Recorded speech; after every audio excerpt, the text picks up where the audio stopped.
Do we protect it? Do we fight for it? Or do we watch it fade? Imagine standing on the edge of the world, where golden sands surrender to a restless sea. The wind smells of salt and stories, whispers of sailors, traders, and conquerors who have passed through these waters for centuries.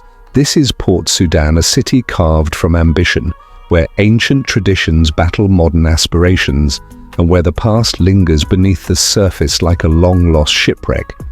But Port Sudan is not just a port, it is a gateway to history, to survival, and to an underwater kingdom so breathtaking, so unknown, that even the greatest explorers have been left in awe. But before Port Sudan there was Suakin, a city of coral, of commerce, of connections that stretched from Africa to Arabia and beyond. Once, it was Sudan's beating heart of trade, its bustling streets filled with merchants, bartering spices, gold, and ivory. But the British colonizers had other plans.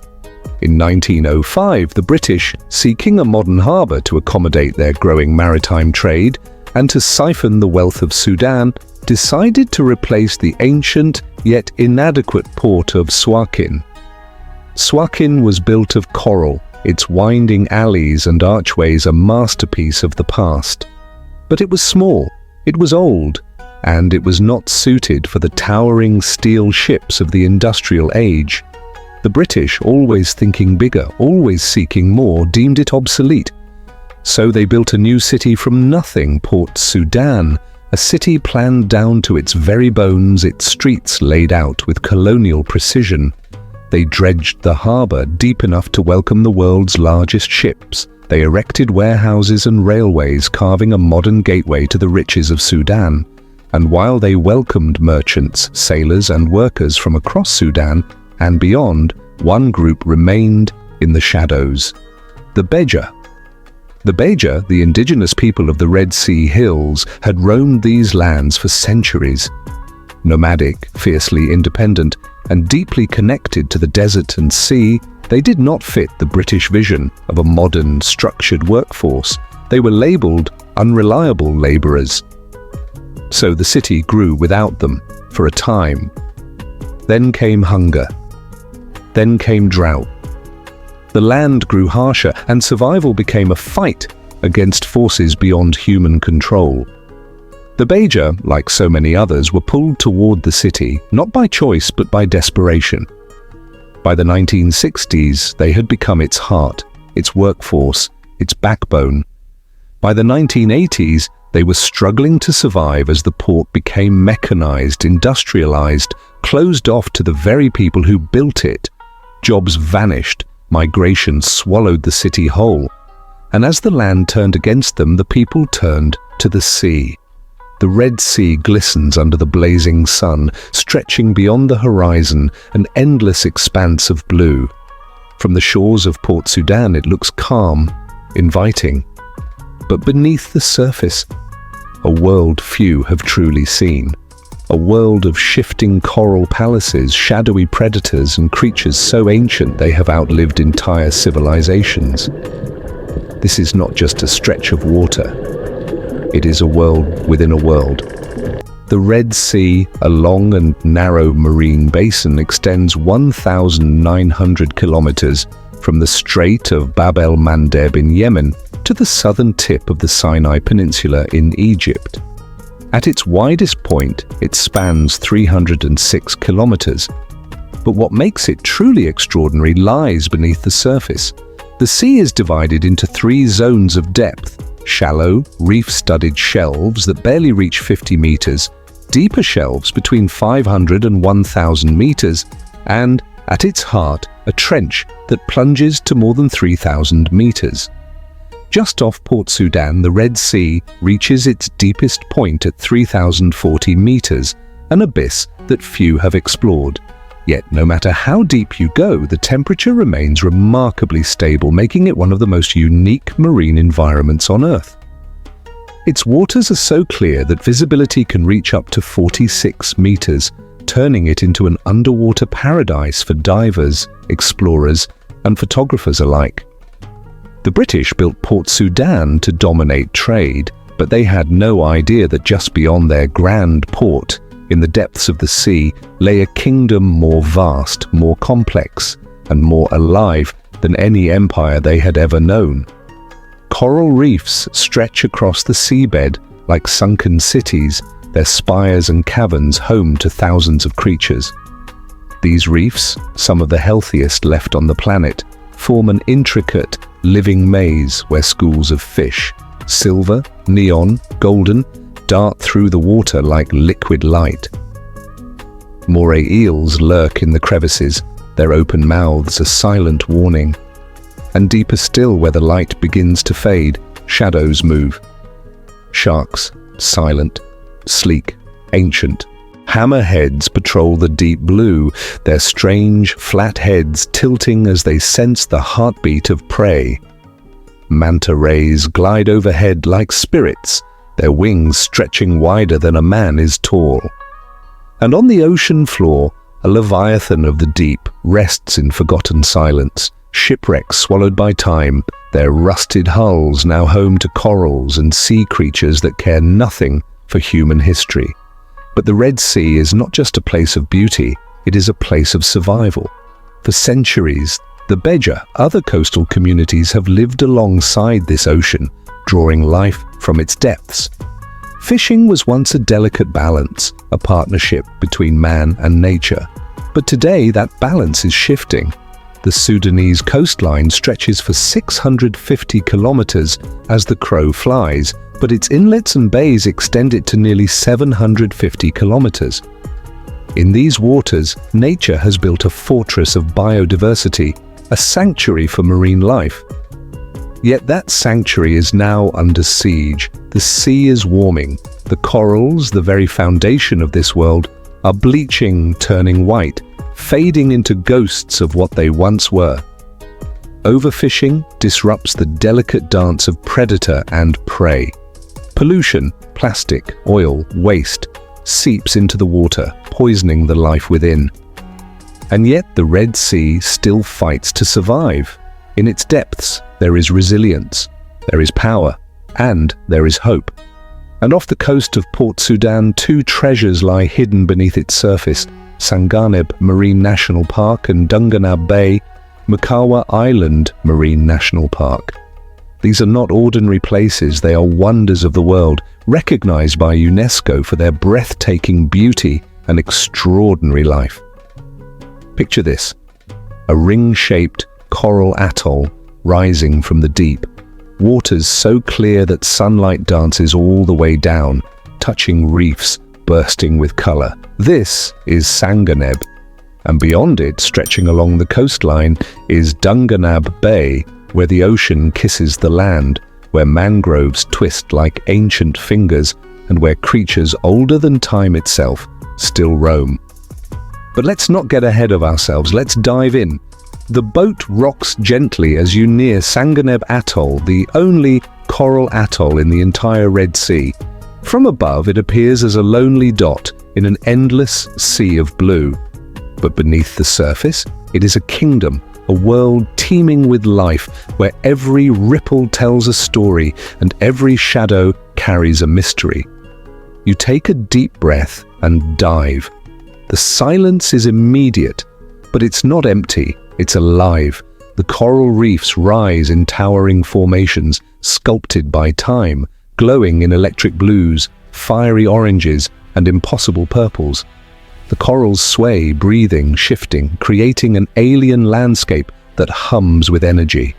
Schools of fish shimmer like floating stars, darting between coral branches, their colors flashing in the dappled sunlight. And then a shadow, a ghost in the deep, a hammerhead shark. It moves with quiet dominance, prehistoric and perfect. Your heart pounds. It circles once, twice, watching. Then, in an instant, it disappears into the abyss. Was it ever there, or was it just the sea playing tricks on you? But the ocean holds more than just sharks. Beneath the coral overhangs, giant moray eels peer out, their mouths gaping in eerie smiles. a hawksbill turtle glides lazily past, its shell etched with the marks of a life spent drifting on ocean currents. Somewhere in the deep, a manta ray twists in a slow-motion ballet, wings spread wide, flying through the water as if the ocean itself were a sky. Above it all stands Sanganeb's Lighthouse, a relic of a time when sailors feared these reefs, when ships were lost to the jagged corals lurking beneath the waves. Built over 100 years ago, its 268 spiraling steps lead to a view unlike any other, an endless stretch of sapphire blue, broken only by the shimmering shadow of Dunganab Bay in the distance. But here's the truth. Sanganeb is under threat. Warming waters bleach the coral, turning these once vibrant cities into ghost towns. Pollution drifts in, unseen but deadly. Overfishing disrupts a delicate balance that took thousands of years to perfect. The creatures that call this place home are in danger, and if we do nothing, one day, Sanganeb may be nothing more than a memory. North of Sanganeb, the Red Sea transforms. The deep sapphire waters soften into a glassy turquoise. The rush of waves slows, as if the ocean itself knows this is a place of sanctuary. Dunganab Bay and Mukkawar Island Marine Park, a paradise for those who know where to look. Here, the world moves differently. The first thing you notice is the silence, not the absence of sound, but a hush, a sacred stillness. And then, just below the surface, something stirs. A dark shape moves through the seagrass. Slow, gentle, ancient, a dugong. The last of the sea cows, these creatures have roamed the waters for thousands of years. Some call them mermaids, others call them ghosts. But here, in this bay, they are simply home. They glide through the water, feeding on seagrass, their massive bodies defying gravity, their small eyes filled with wisdom and sadness. But they are disappearing. Once, these bays were filled with them. Now, a handful remain. Boats disturb them. Pollution poisons their food. The world moves too fast, and they cannot keep up. Yet the bay is still alive. At night, the sands of Dunganab come to life. Green turtles crawl onto the shore, ancient instincts guiding them to the same beaches where their ancestors once laid eggs. Under a silver moon, they dig, they bury, they leave the next generation behind, hoping the world will still be kind enough for them to survive. Further out, dolphins slice through the waves, their fins breaking the surface, their clicks and whistles filling the air. They are playful, intelligent, watching you as much as you watch them. And then something bigger, a shadow beneath the surface, slow, massive, spotted with white, a whale shark, the largest fish in the ocean, harmless, gentle, but breathtaking in its presence. If you're lucky, if the ocean grants you this moment, you might swim beside one, feel its sheer size, its grace, the rhythm of something much older than us. A moment that makes you feel small, but in the best possible way. But Dunganab too is fragile. The mangroves, those twisted forests that hold the coastline together, are vanishing. Their roots protect young fish, sheltering them before they grow strong enough for the open sea. Without them, the balance collapses. Fishing, once done with care and respect, is shifting toward excess. The sea is generous, but take too much, and one day it will have nothing left to give. We stand at a crossroads. Do we watch as these wonders fade, or do we fight to save them? The ocean has always provided, always protected, but now it is our turn to protect it. Port Sudan was built for power, for wealth, for control, but it has become something far greater. It is a city of survivors, a city of cultures intertwined, of histories clashing and merging like waves against the shore. And beyond it, the Red Sea remains a mystery, a guardian of secrets, an empire beneath the waves. But now it stands at a crossroad, there is still time. Conservation efforts are growing, marine parks, protected zones, and sustainable fishing initiatives are taking root. Scientists, divers, and local communities are working together to preserve the last untouched places, to safeguard the reefs, the sharks, the dugongs, the turtles, before it's too late. And you can be part of this. You don't need to dive deep to make a difference. You don't need to stand on the shores of Port Sudan to feel the weight of its history. But you can share this story. You can raise awareness, you can be a voice for the sea, for the people who call it home, for the creatures that have no voice of their own. Because Port Sudan is not just a city, and the Red Sea is not just a body of water. They are stories alive and waiting to be told. They are battles still being fought, and their future depends on us. If this story moved you, if it made you feel the weight of history, the urgency of the present, the hope for the future, don't just leave. Tell us in the comments what surprised you the most. Share this video, like, subscribe, and if you've made it this far, comment "Save the Red Sea" below, because together we can make sure this is not just a story of what was, but of what still can be. The sea is calling. Will we listen?